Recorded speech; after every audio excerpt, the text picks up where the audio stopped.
En un mundo corrompido por la maldad, brilla una luz, surge una voz. Abad, Padre. Abba, Padre. Abba, Padre. Queremos escuchar tu voz. Abba, Padre. Abba, Padre. Vente tu Espíritu, Señor. Abba, Padre. Abba, Padre. Queremos escuchar tu voz. Y ya con ustedes, sus anfitriones. Salud, paz y bendiciones para ti, querido hermano, hermana, querida joven, querido joven, pueblo amado de Dios. Muchas bendiciones.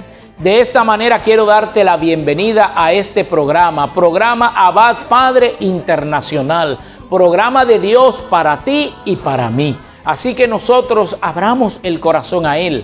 Abramos el corazón a la acción del Espíritu Santo, que nuestro Padre Dios solamente tiene cosas buenas para nosotros. Así que confiemos en Él y te doy la bienvenida en este programa que está cargado de muchas cosas buenas. Tendremos el Santo del Día, tendremos el Evangelio del Día para ver lo que el Señor tiene para ti, a ver lo que el Señor tiene para mí. Pero lo único que Él pide es que abramos el corazón. Abriendo el corazón a Él, Él hará su voluntad, Él hará las cosas que Él quiere hacer en nosotros. Y hoy, Papá Dios, te decimos en el nombre de Jesús, que haga en mí según tu palabra. Así como dijo la Virgen, que se haga en mí según tu palabra, Señor. Y estamos alegres, estamos de fiestas, porque estamos celebrando la venida del Espíritu Santo, aparte de que ya venimos celebrando 50 días, celebrando la resurrección, la Pascua de Resurrección. Y dentro de poco vamos a recibir la promesa del Padre, que es el Paráclito, el Consolador. Y para eso, ya que estamos hablando del Espíritu Santo, vamos a pedir esa tercera persona de la Santísima Trinidad. Vamos a pedir el Consolador. En estos momentos yo te pido que tú donde estés, tú cierres tus ojos y yo también lo haré. Y vamos a concentrarnos en un mismo corazón y a decirle: ven Espíritu Santo, ven Espíritu de Dios, ven a adueñarte de nosotros, de nuestra mente, de nuestro corazón, de este momento y de todos los momentos de nuestras vidas, Señor, para que en nosotros se cumpla según tu voluntad. Espíritu de la verdad, Espíritu del amor, ven a derramarte en nosotros, ven a derramarte en este programa, a ser tú el centro, el número uno en este programa y en nuestra vida. Espíritu de Dios, te damos la bienvenida. Nos unimos, los que están detrás de la pantalla, los que estamos de este lado, los que tienen el celular, los que están en la computadora, Señor. Nos unimos en un solo corazón, en una misma voz, para decirte: ven Espíritu Santo, ven Espíritu de Dios, sopla fuerte en nosotros, en nuestras vidas. Bendito y alabado seas. Gloria, gloria y alabanza a ti, Jesús, ya que tú dices en tu palabra que a aquellos que pidan el Espíritu Santo, tú se lo vas a conceder, se va a derramar sobre toda carne, siempre y cuando pidamos con fe. Ven Espíritu Santo, ven en el nombre de Jesús. Bendito, bendito seas, Espíritu que lo renueva todo, Espíritu de la verdad, Espíritu del amor, Espíritu que salen de la comunión y de la unidad del Padre y del Hijo. Bendito seas, bienvenido seas, Espíritu Santo, a este programa, a este tu programa de alabarte a ti, de bendecirte y proclamar tu nombre y tu palabra. Bendito, bendito y alabado seas. Gracias, Espíritu Santo. Gracias porque estás aquí y gracias porque tú guías nuestros pasos y guías nuestra vida. Bendito y alabado sea por y para siempre. Bienvenido a este programa bienvenido a mi vida, a mi corazón, y bienvenido a cada hermano, hermana que está recibiéndote y te ha llamado en este momento. Gracias, Señor. Gracias, Santo Espíritu de Dios. Gracias, Jesús.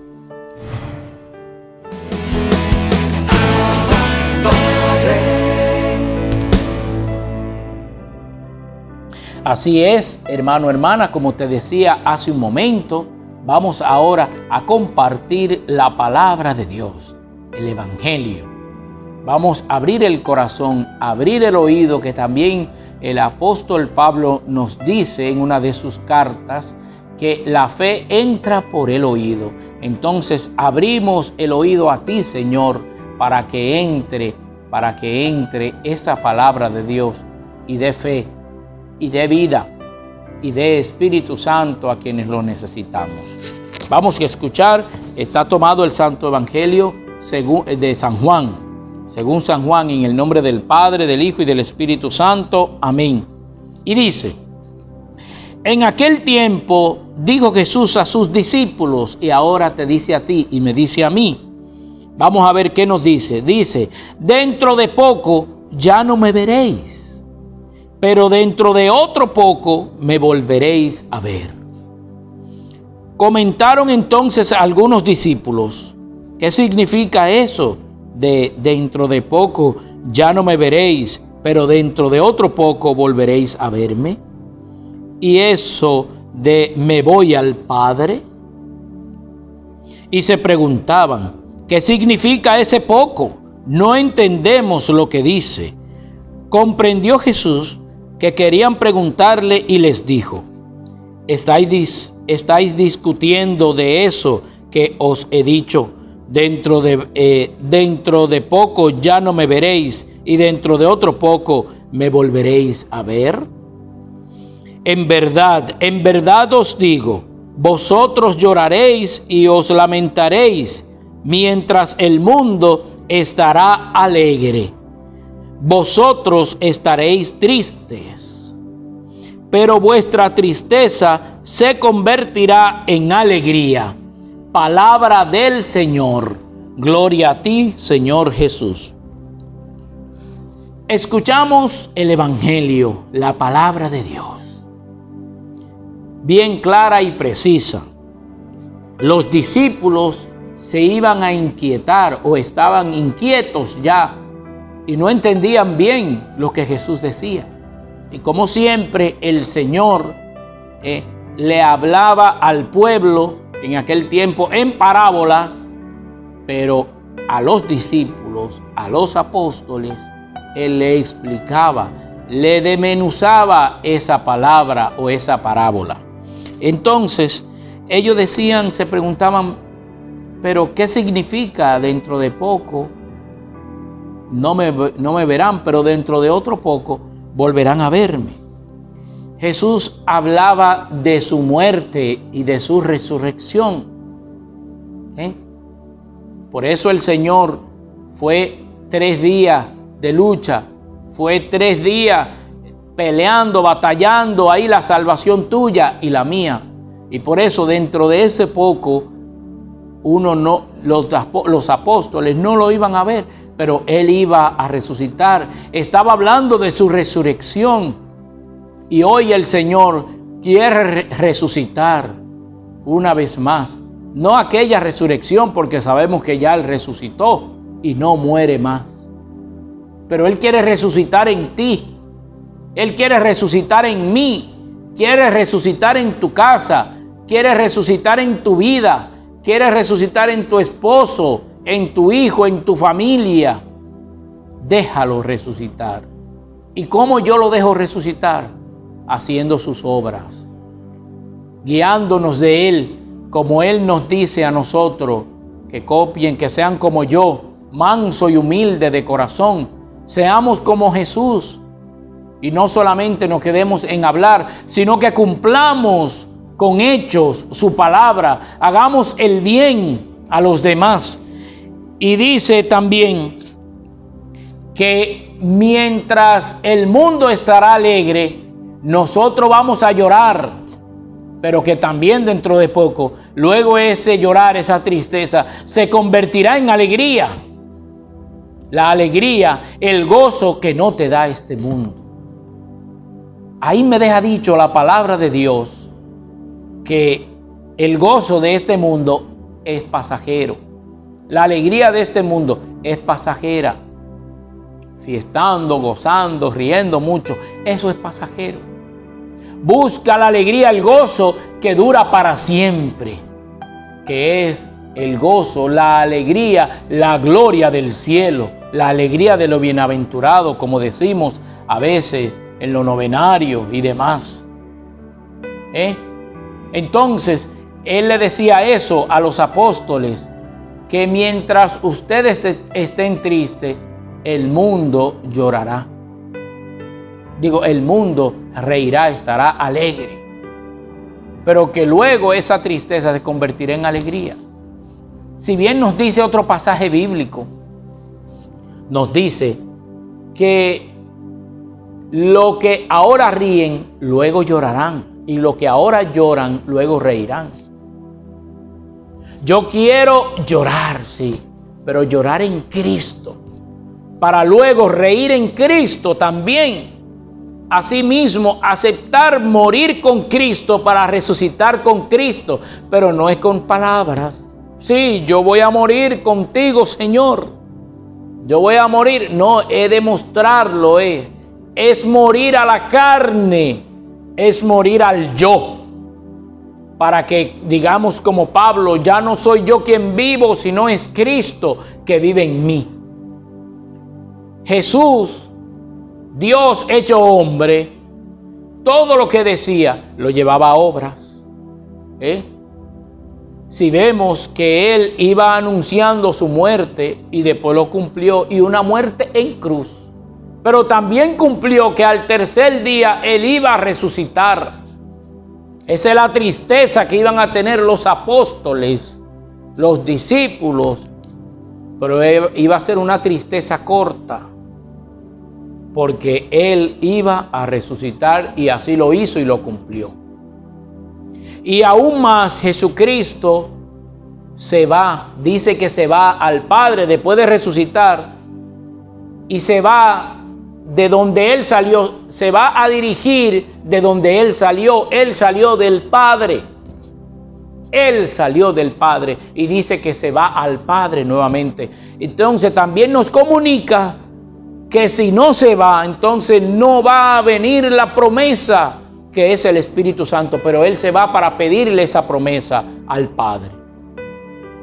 Así que, mi querido hermano, hermana, por esa agonía que tú estás pasando, si está pasando alguna prueba, algún problema, encomiéndate a Jesús, encomiéndate a Dios, a Él, para que tú veas, y te lo digo por experiencia propia, para que tú veas cómo tu lamento Él lo cambia en baile. Ahí en medio de tu angustia, como el salmista, que en mi angustia invoqué al Señor y Él me respondió. En esa angustia, en ese problema, en esa prueba, invoca al Señor y Él te responderá. Invócalo desde lo más profundo de tu corazón. Así que imitémoslo a Él. Te invito en este día a que imitemos a Jesús. Con hechos, que es obra, y con palabras. Vamos a darle vida a esa palabra con nuestros hechos.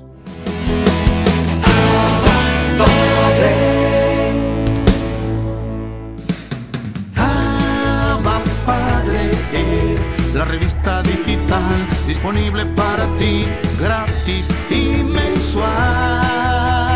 Búscale y comparte la revista digital Abba Padre con temas relevantes para una nueva evangelización con alegría y ardor. Abba Padre, el medio espiritual más completo, práctico y actual para apoyar, animar y difundir la obra santa de los evangelizadores hispanoparlantes de hoy. Gratis y mensual. Abba Padre, la revista digital.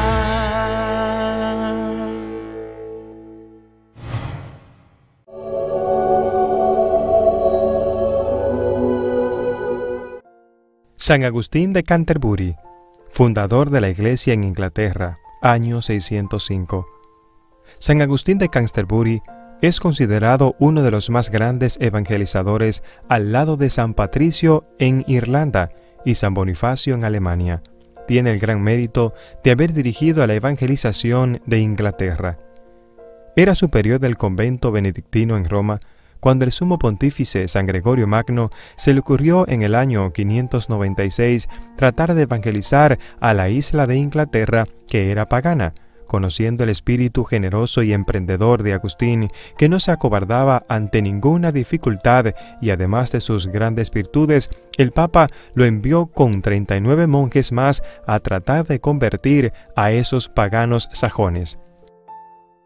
Y sucedió que al llegar Agustín y sus 39 compañeros a la costa, donde se tomaba la embarcación para llegar a Inglaterra, allí les contaron terribles barbaries acerca de los habitantes de la isla, y los otros misioneros sintieron mucho miedo y enviaron al santo a que fuera a Roma a contarle al pontífice lo peligroso que era esto y que iban a emprender. Agustín fue a hablar con el Papa, pero San Gregorio lo animó de tal manera, recordándole que Dios les concedería la buena voluntad de aquella gente. Desde entonces, Agustín no se dejó desanimar por los temores. En Inglaterra mandaba el rey Etelberto, que tenía una esposa muy santa, que después se llamó Santa Berta. Y el primer regalo que Dios les concedió a los nuevos misioneros fue darles la buena voluntad del rey. Este los recibió muy cariñosamente y les pidió que le enseñaran la religión, y tanto le agradó que pronto se hizo bautizar y les regaló un palacio real para que les sirviera de convento a los misioneros, y les dio un templo en Canterbury para que allí enseñaran. Y en este sitio está ahora la más famosa catedral de Inglaterra, la Catedral de Canterbury. El rey dejó en libertad a los súbditos para que escogieran la religión que quisieran, pero les encomendó que se instruyeran en la religión de Jesucristo, y tanto les agradó a aquella gente las enseñanzas de Agustín y sus monjes, que en la Navidad del año 597 se hicieron bautizar 10.000 ingleses, y entre los nuevos bautizados estaban los que ocupaban los cargos más importantes de la nación.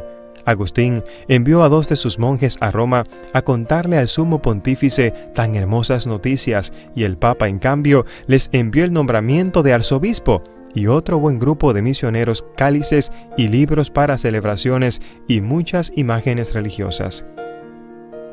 San Gregorio se alegró muchísimo ante las noticias tan consoladoras y le recomendó a San Agustín un simpático plan de trabajo.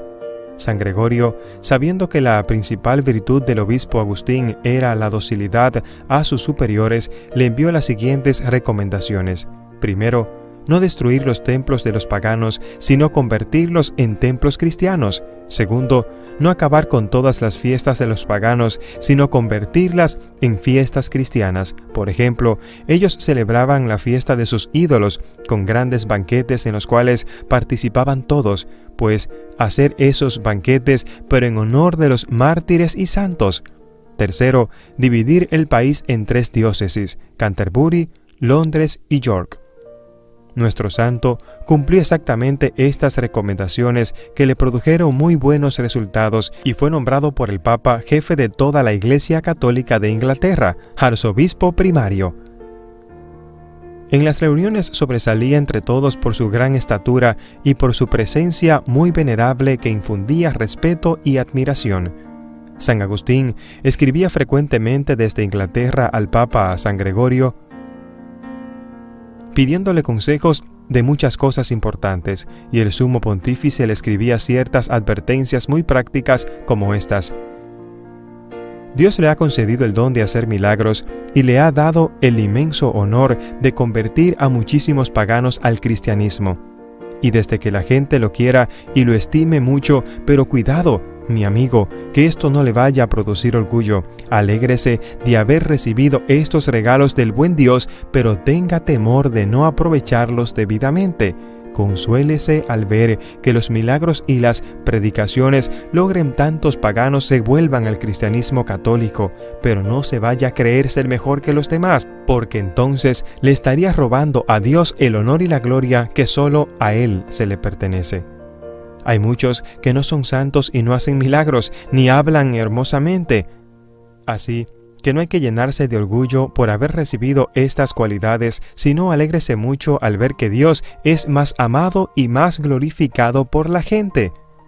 Mucho le sirvieron a Agustín estos consejos para mantenerse humilde.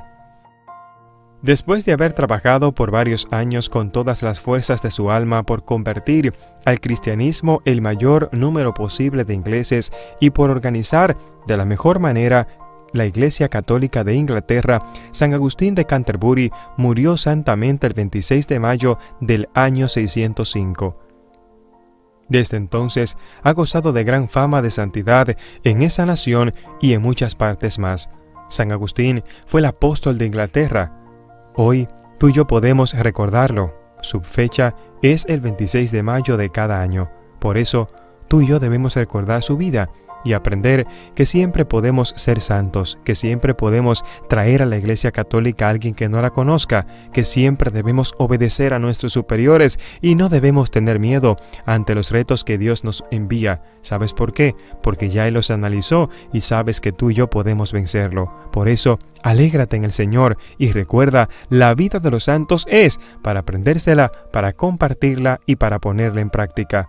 Hoy, día de San Agustín de Canterbury, te ruego que imites su vida y se la compartas a alguien más. Que Dios te bendiga.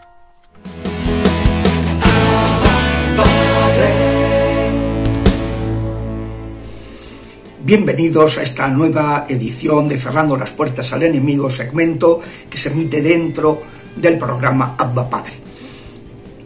Hemos visto en la sesión anterior cómo la importancia de sanar las heridas que se hayan producido en el primer y segundo mes de embarazo. Hoy quiero referirme a las que se han producido a partir de ese momento. Es decir, ante todo, el tercer mes de embarazo, que es cuando se manifiesta la masculinidad o feminidad del feto y se configura su sexo cerebral. Van las dos cosas unidas. Y aquí el problema suele darse cuando el bebé se siente rechazado en su identidad sexual, porque sus padres deseen otra condición. Me he encontrado con problemas de personas con problemas de identidad sexual, otras de falta de autoestima masculina o femenina, de dificultades para el trato con las personas del sexo complementario, que al realizar esta oración descubren que fueron rechazadas en su condición sexual y se curan. Otras veces, por tanto digo que es un punto muy importante, ¿no?, para ese equilibrio emocional, ¿no? Pero otras veces se produce que el bebé, ante la figura, al fallarle la figura paterna o materna, no consigue identificarse con esa figura. Por ejemplo, un varón que le falla la figura materna, pues no se sentirá atraído el día de mañana por las mujeres. Una chica que no se siente identificada, que no se siente atraído por la figura materna, pues le falla la figura materna, pues va a tener problemas de identificación con su condición femenina, porque para ella la condición femenina que conoce pues es negativa, ¿no? Y especialmente sucede con la figura del padre.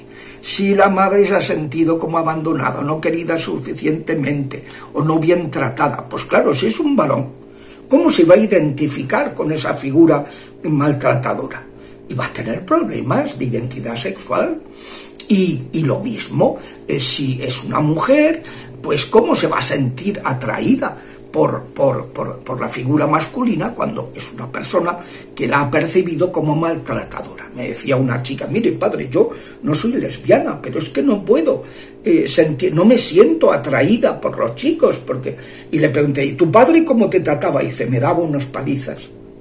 Claro, ¿cómo esta mujer va a sentirse atraída? Imposible. Hay que sanar esas heridas que se han producido, o bien de aceptación de su identidad, que le puede llevar a la transexualidad, o de identificación con el sexo masculino o femenino, que le puede llevar a problemas de homosexualidad o de distintas disforias de género, ¿no? Es un punto pues que hay que tenerlo muy presente y para ayudar a las personas a sanar. Luego hay que también tener en cuenta las heridas que se hayan producido en el 4.º y 5.º mes.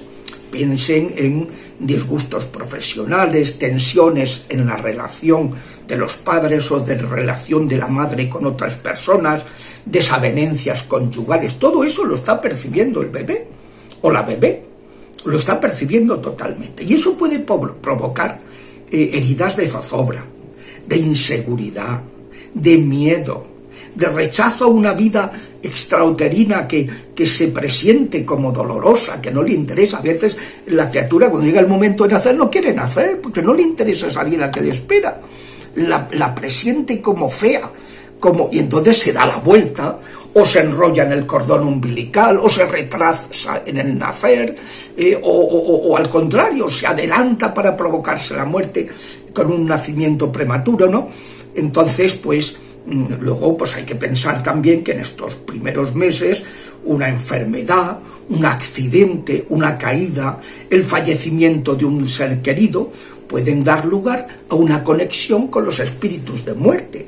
Y entonces que la muerte, los espíritus de muerte se apeguen a la persona, ocasionando que sea alguien pues apagado, negativo, pesimista, enfermizo, o incluso, como pasa a veces, pues con mediumnidad, lo que se llama mediumnidad, que es conexión con los muertos, han sido atacados por los espíritus de muerte, y entonces las personas que han fallecido y no han aceptado su muerte y quieren conectar con los vivos, claro, con los vivos normales no pueden conectar, pero con los vivos que tienen mediumnidad, es decir, una conexión, se puede establecer el puente, los espíritus de muerte pueden establecer el puente y entonces ocasionar pues que esa persona tenga como una predisposición a ver o a sentir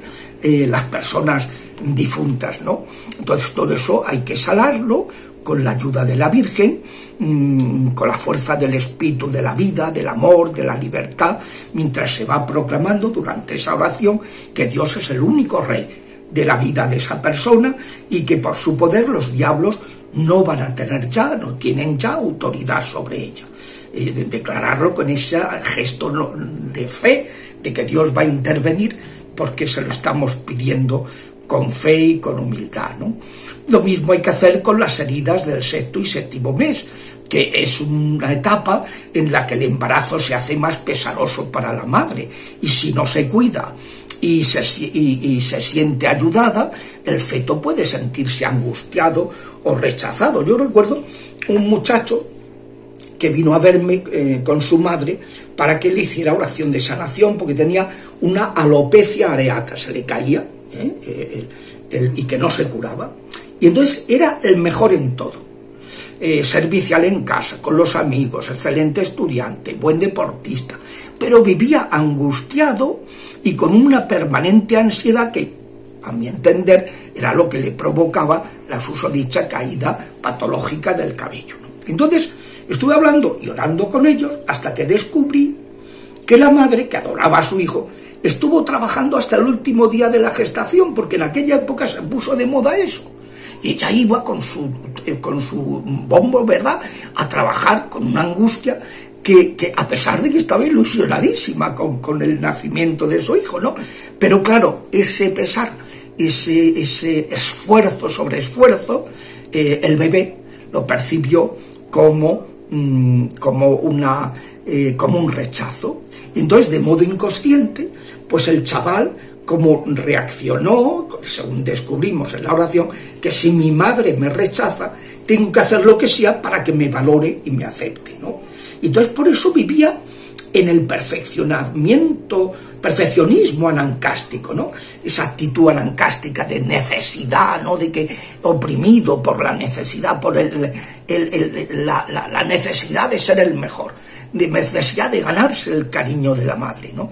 Y entonces eso es lo que le provocaba la alopecia. Bueno, pero fue precioso porque hicimos una oración de perdón recíproco, en que el chico perdonó a la madre por esa angustia que le fue transmitiendo, y la madre perdonó al hijo por el esfuerzo, el sobreesfuerzo que le provocó, y esto ya al poco tiempo se me presenta el chaval que había recuperado el cabello, ¿no? Ya tenía una mata de pelo muy considerable, porque había sanado la raíz, que era pues esa angustia que él tenía de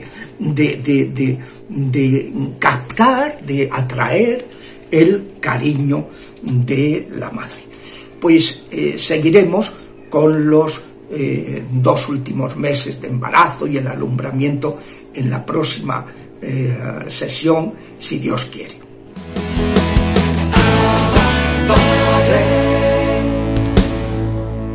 Bendiciones, mis hermanos, estamos aquí en Momentos de Teología. Continuamos hablando sobre esta parte del Catecismo donde decimos que creemos en Jesucristo, Hijo único de Dios. Esta es la buena nueva, que Dios ha enviado a su Hijo. Por eso muchos escritores dicen que si la Biblia se quemara entera, que si no existiera en ningún sitio la Biblia y nada más quedaría un pedazo. Juan 3:16, donde dice: tanto amó Dios el mundo, que envió a su único Hijo, para que todo aquel que cree en Él no se pierda, sino que tenga vida eterna. Porque Dios no envió a su Hijo para condenar el mundo, no para que el mundo se salve por Él.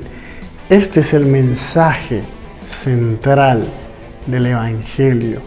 Este es el corazón de la Biblia. El porqué. La solución a todos los problemas, donde se explica todo el querigma, está concentrada en esta cita bíblica. Es la buena noticia, la buena nueva que Dios envía a su Hijo. Y esto también es una parte que nos habla de ese Jesús histórico. Hay gente que niega la existencia real de Jesús. Muchos creen que es una fábula, que es un mito. Y nosotros los cristianos, pues, y con cualquier historiador serio, pues entendemos que Jesús fue un personaje histórico, alguien que realmente vivió, que existía. Por eso la palabra de Dios nos dice que en la plenitud de los tiempos, Dios envió a su Hijo. Cuando dice la plenitud de los tiempos, significa el kairos de Dios, cuando llegó el tiempo adecuado, el tiempo que Dios quería, ese tiempo, porque acuérdense que está el cronos y el kairos. El cronos es el tiempo normal que nos da el reloj, las horas cuantificables, pero el kairos es un tiempo de calidad, que no es necesariamente un tiempo cronometrado, un tiempo de cuando va a llegar es el momento perfecto. Por eso cuando llega la plenitud del tiempo, el momento de Dios, Dios envía a su Hijo y nos dice algo precioso. Esto es San Pablo: nacido de mujer. Dios envía a su Hijo y este nace de mujer. Nace bajo la ley para rescatar a los que se hallaban bajo la ley y para que recibiéramos la filiación adoptiva. Al encarnarse, logra adoptarnos como hijos de Dios.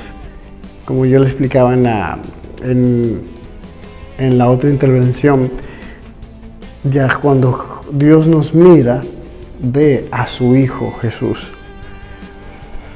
He aquí la buena nueva de Jesucristo, Hijo de Dios. Dios ha visitado a su pueblo, ha cumplido las promesas hechas a Abraham y a su descendencia. Lo ha hecho más allá de toda expectativa. Él ha enviado a su Hijo amado. No envió un emisario, no envió un rey, no envió un juez, no envió un profeta, no. Su propio Hijo, que es Él mismo. Más allá de lo que nosotros esperábamos. Y nosotros creemos y confesamos, todos los cristianos, a Jesús de Nazaret, que nació judío de una hija de Israel, él tiene su domicilio donde nació, en Belén, en tiempos del rey Herodes el Grande y del emperador César Augusto I. Estos datos son para enmarcar la temporalidad, el entorno en el cual viene Jesús. Esto normalmente no pasa con otros personajes históricos de esos antiguos. Un Homero no se le puede enmarcar históricamente. Un Aristóteles tiene datos apenas reducidos, un Platón, un Sócrates o todos esos primeros filósofos, Anaximandro, o sea, lo sabemos por algunas que otras referencias, pero no hay más.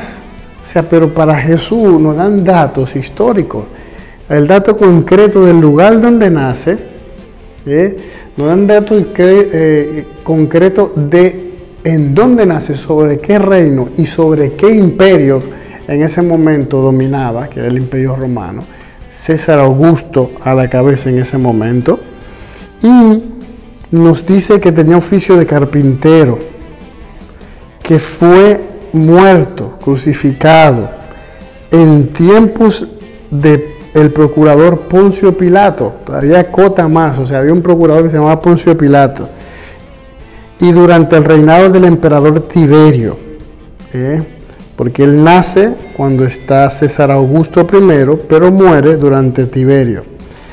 Es hijo eterno del Dios hecho hombre, porque él ha salido de Dios, bajó del cielo,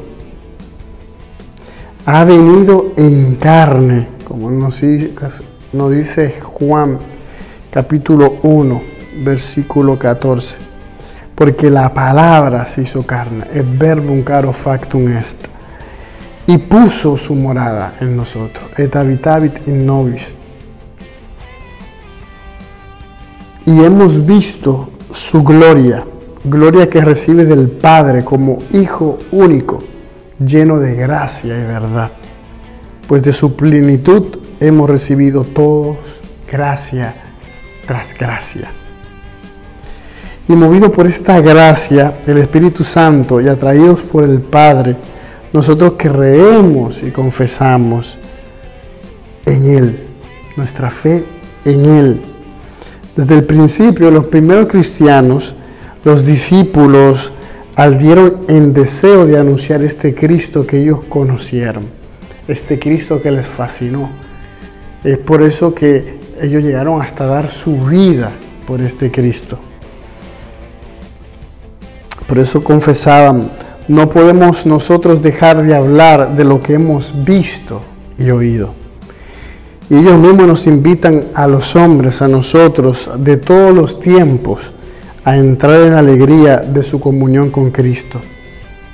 Lo que existía desde el principio, lo que hemos oído, lo que hemos visto con nuestros ojos, lo que contemplamos y tocaron nuestras manos acerca de la palabra de vida, pues la vida se manifestó y nosotros la hemos visto y damos testimonio y os anunciamos la vida eterna que estaba con el Padre y se nos manifestó.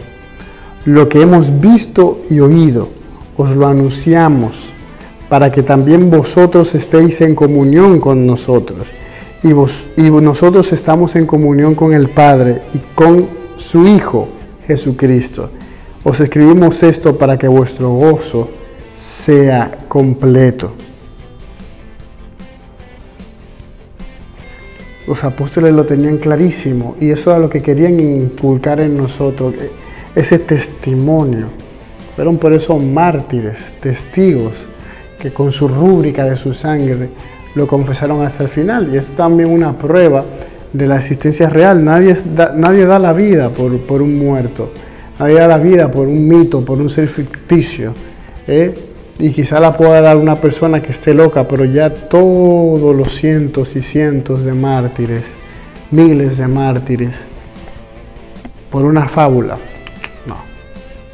Esto es otro ejemplo de la realidad de la verdad de la existencia de Jesús, el unigénito del Padre. En la próxima semana seguiremos hablando más de este Jesús que ha salido del Padre, ha venido a poner su morada entre nosotros para salvarnos. Bendiciones.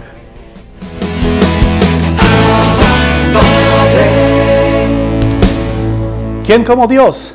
Queridos hermanos, el día de hoy es un día muy especial. La iglesia celebra fiesta de Jesucristo, sumo y eterno sacerdote. Sucede así que realmente en este mes de mayo, en 18 de mayo, me tocó celebrar mi boda de plata del sacerdocio. Y pensando del siguiente segmento de lo que vamos a compartir, me motivó este día de hoy de compartir con ustedes algunas migajas de lo que es sacerdote. Ustedes saben que en día de hoy, por las realidades de la iglesia, problemas de pedofilia en la iglesia, todo eso, sacerdote deja de tener su credibilidad como antes. Es porque las personas que llevan estas situaciones buscan justicia, pero no entienden el sentido profundo de lo que es la iglesia. Pues en esta base trataré de compartir con ustedes algunos testimonios y historias que creo que nos ayudan a todos a creer más en la Santa Misa y en el rol de sacerdote en el mundo contemporáneo. Voy a comenzar con una historia que abarca todo. Recuerdo cuando estaba estudiando, uno de mis amigos que lamentablemente no llegó de ser sacerdote, leía mucho, estudiaba y una vez compartíamos soñando cuando seremos sacerdotes qué va a predicar.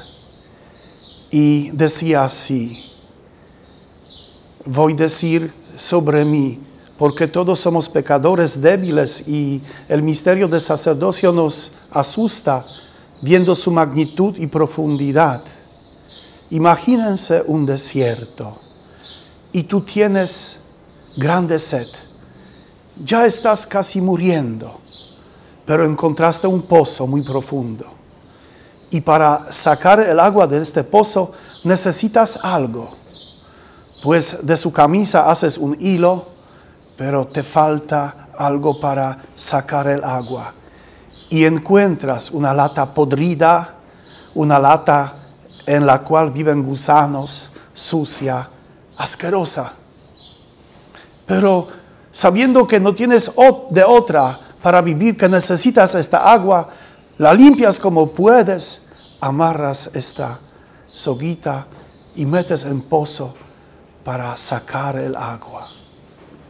Instrumento es sucio, pero agua es la que te da la vida. Y así es, hermanos, con el sacerdocio. A veces somos pecadores, porque todos lo somos. Todos somos dispuestos a la debilidad carnal del pecado. Hay que dividir aquí delito del pecado. Son dos cosas diferentes, naturalmente. Pero hablamos de esta realidad de condición de un ser humano a quien llama el Señor, a quien le da una vocación. Otra historia que tal vez nos un poquito refleja esta realidad del sacerdote es mi propio testimonio. Cuando ya era diácono, me tocaban últimos momentos de preparación, de tomar decisión si realmente voy a querer ser sacerdote. Tantas dudas. Claro que uno tiene sentimientos, amigas. Claro que uno es un hombre. Entonces todas estas realidades como hacen cuestionar a uno mismo en esta realidad. Mis superiores me mandaron a Bielorrusia. En Bielorrusia había un hombre que no tenía piernas. La gente decía que muy bien, porque él era un espía y mucha gente denunciaba y murieron en Siberia. Y la gente no quería ayudarle, era invierno. vivían en medio de bosque donde había lobos. Y el párroco nos manda con una monja de divina misericordia para traerle comida. Yo lo negaba. Decía, pero padre, ¿por qué si la gente no quiere? Si es tan mala persona, ¿por qué no? Y el padre respondió, tú vas a ser sacerdote y tienes que aprender a nadar contra el corriente. Tienes que aprender en medio de este mundo real, vivir con la ley de Dios. Y la ley de Dios es la ley del amor. Este hombre también es hijo de Dios.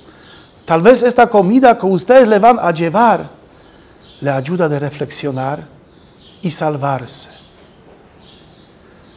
Pues con esta obediencia fuimos con monja para atender al hombre, pero cuando llegamos allí, los lobos comieron los perros. Se oía este voceo de lobos que daba calofrío. Cuando entramos a la casa, ya 2 días no se calentaba, el hombre no comía, sus necesidades hacía la cama, y monja dice, prepara la leña, vamos a limpiar la casa, vamos a calentarla y darle comida. Y cuando calentamos, el olor de lo que había en la casa casi me hizo vomitar. Me salí de la casa, me senté y me puse a pensar de mis amigos diáconos que estaban en mi país, en Polonia, sentados en la casa, donde la gente le quería, le invitaba a cenar una cosa buena, donde cada seminarista tocaba guitarra y todos, muchachos y muchachas, lo admiraban. Y yo aquí, en medio de nada, con un hombre no deseado por nadie, y me hice pregunta, ¿qué significa ser sacerdote? ¿Es eso lo que hago? Y ahí tomé decisión que sí, es eso. Y esta fue la razón por la cual cuando mi superior me dijo que quiero que vayas a República Dominicana de misión, que no la conocía. Por cierto, me decían que andan aquí como indios con hacha, cubriendo solamente su parte en medio. Con esta imagen decidí ir para servir a los demás. Creo, hermanos, que esta historia nos dice mucho, que es el sacerdocio. Dice un santo que todas obras humanas más bellas no valen nada ante la misa, la cual celebra sacerdote, porque la hizo el mismo Dios. Y sacerdote representa a Dios. En la misa no dice, hagan lo que dice Dios, dice, hagan lo que yo hago. Él en persona de Cristo nos libera de los pecados y culpas. Él nos da sacramentos. María no puede darnos a su Hijo en altar. Los ángeles tampoco. Pero este sacerdote lleno de pecados sí lo puede. Por eso, hermanos, en este primer segmento les invito para que recemos por todos los sacerdotes, especialmente por aquellos quienes nos dieron la vida de la fe, quienes nos bautizaron, confirmaron, quienes nos unieron en sacramento de matrimonio, quienes nos dieron sacramento de sacerdocio. Recemos por ellos, que esta sea nuestra crítica si son sucios como esta lata de la cual hemos hablado, y que Dios bendiga a todos sacerdotes y familias, cunas desde donde salieron sacerdotes. Amantísimo Padre, gracias por este momento, gracias por tu palabra, gracias por este evangelio. Ayúdanos a que se cumpla en nosotros tu palabra. Y gracias a ti por estar ahí. Y te digo que no te olvides de suscribirte si no estás suscrito aquí en este canal de YouTube, Abad Padre Internacional. Suscríbete para que reciba la bendición de Dios en cada contenido, en cada programa, en el nombre de Jesús. Y te abrazo desde la distancia y que Dios te bendiga mucho. Y gracias por estar en sintonía en Abad Padre Internacional. Un caluroso abrazo.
escucha.